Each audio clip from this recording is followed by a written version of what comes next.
امریکی آرمی کے مطابق اتوار کے روز اس کی ایک گشتی پارٹی پر ہونے والے حملے میں ایک امریکی ہلاک ہو گیا۔ اتوار ہی کے روز سڑک کنارے ہونے والے بم دھماکوں اور شوٹنگز میں کم از کم مزید 10 افراد ہلاک ہوئے۔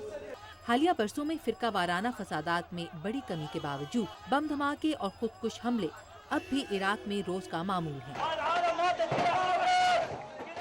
مارچ کے انتخابات کے بعد کسی حکومتی اتحاد کے بننے میں ناکامی نے عراقی انتظامیہ کی تشدد کی کارروائیوں کو روکنے کے لیے صلاحیت کو بھی مشکوک بنا ڈالا ہے۔ ان خدشات کے باوجود عراق میں امریکی افواج کے سربراہ کا کہنا ہے کہ عراق کی سیکیورٹی افواج زیادہ بڑی ذمہ داری سنبھالنے کے لیے تیار ہیں۔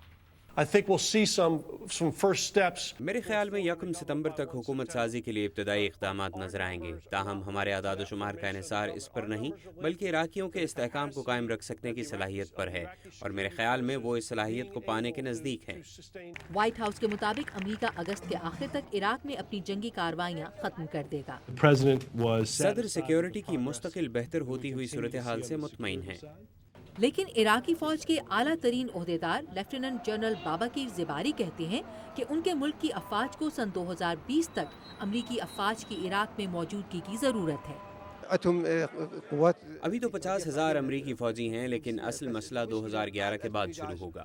یہ رائے واشنگٹن کے ایک تھنک ٹینک بروکنگز انسٹی ٹیوٹ میں عراق کے موضوع کے ماہر مائیکل او ہینلون کے لیے حیران کن نہیں۔ عراقی آرمی آفیسرز کو غالباً یہ فکر ہے کہ عراقی سیاستدان ابھی تک حکومت نہیں بنا پائے، اور دوسری جانب اگلے سال کے آخر تک امریکی افواج کے انخلاء کا وقت تیزی سے قریب آتا جا رہا ہے۔ مشرق وسطیٰ کے امور کی ماہر ہیلی ڈیل کے مطابق امریکی افواج کے انخلاء کے لیے 1 ستمبر کی ڈیڈ لائن جن مقاصد کے لیے دی گئی انہیں نظر انداز کیا جا رہا ہے۔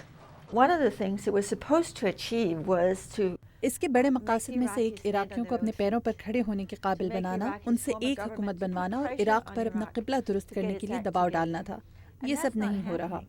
ہیلی ڈیل یہ بھی کہتی ہیں کہ اگر عراق جلد ایک اتحادی حکومت بنانے میں ناکام رہا تو دہشت گردی کے مقابلے کے لیے منصوبے کی کامیابی کا بوجھ اور امن و امان کے قیام کی ذمہ داری عراق کے ملٹری کمانڈرز پر آ جائے گی۔ امریکی وزیر دفاع رابرٹ گیٹس کا کہنا ہے کہ اگر نئی عراقی حکومت امریکی افواج کی موجودگی بڑھانے کی بات کرنا چاہے گی تو امریکہ اس کے لیے تیار ہے، تاہم اس کے لیے پیش قدمی عراقیوں کی جانب سے ہونی چاہیے۔ ایک دفعہ پھر مائیکل او ہینلون۔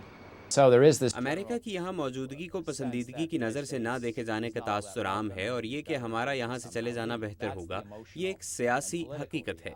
دوسری طرف سیاستدانوں کی اکثریت یہ سوچ رکھتی ہے کہ ان کے لیے ہمارا وہاں ایک مددگار کے کردار میں مزید کچھ عرصہ رہنا بہتر ہوگا، اور یہ کردار ادا کرنے کو ہم بالکل تیار ہیں۔